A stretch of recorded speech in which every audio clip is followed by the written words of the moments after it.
అనకాపల్లి జిల్లా చోడవరం మండల కేంద్రం రావ్యక మతంలో శాంతి భద్రతల పరిరక్షణపై అవగాహన సదస్సులు నిర్వహించారు.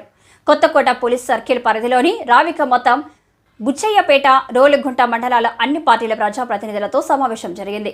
ఈ సందర్భంగా జిల్లా ఎస్పీ మురళీకృష్ణ మాట్లాడుతూ శాంతి భద్రతల పరిరక్షణలో ఎన్నికల ముందు ఏ విధంగా అయితే అందరూ సహకరించారో అదేవిధంగా ఎన్నికల కౌంటింగ్ మరుసటి రోజు కూడా అదే విధంగా సహకరించాలని, కౌంటింగ్కు వచ్చేటువంటి ప్రజాప్రతినిధులు వారి యొక్క ఏజెంట్లు ఎటువంటి ఎలక్ట్రానిక్ పరికరాలు తీసుకురావద్దని, పెన్ను కాగితం కూడా తీసుకురాకూడదని తెలిపారు. కౌంటింగ్కు హాజరయ్యే ప్రతినిధులకు ప్రత్యేక పార్కింగ్ ఏర్పాటు చేయడమైందని అన్నారు. సెల్ ఫోన్, డిజిటల్ వాచ్ తదితర ఏ పరికరాలు కూడా తీసుకురాకూడదని తెలిపారు.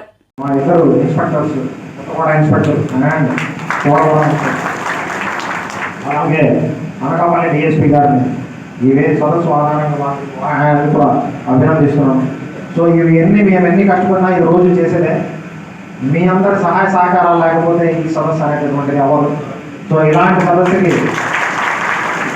ఎక్కడెక్కడి నుంచో వచ్చి మీ యొక్క విలువైన కాలాన్ని కూడా ఒక శాంతి భద్రతల పరిరక్షణ అనేటటువంటి ఒక మేజర్ ఇష్యూ మీద మీరందరూ కూడా ఇక్కడ సమావేశమై మీరందరూ వచ్చినందుకు పేరు పేరున మరొకసారి మీ అందరికీ ధన్యవాదాలు తెలియజేసుకుంటూ, మనందరం అనుకున్నటువంటి దానికి మా ఇద్దరు inspectors, Kothakota inspector and Chodavaram, అలాగే అనకాపల్లి డిఎస్పీ గారిని ఇవే సదస్సు ఆధారంగా కూడా అభినందిస్తున్నాను.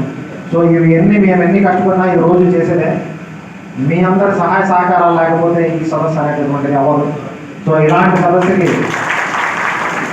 ఎక్కడెక్కడి నుంచో వచ్చి మీ యొక్క విలువైన కాలాన్ని కూడా ఒక శాంతి భద్రతల పరిరక్షణ అనేటటువంటి ఒక మేజర్ ఇష్యూ మీద మీరందరూ కూడా ఇక్కడ సమావేశమై మీరందరూ వచ్చినందుకు పేరు పేరున మరొకసారి మీ అందరికీ ధన్యవాదాలు తెలియజేసుకుంటూ, మనందరం అనుకున్నటువంటి దానికి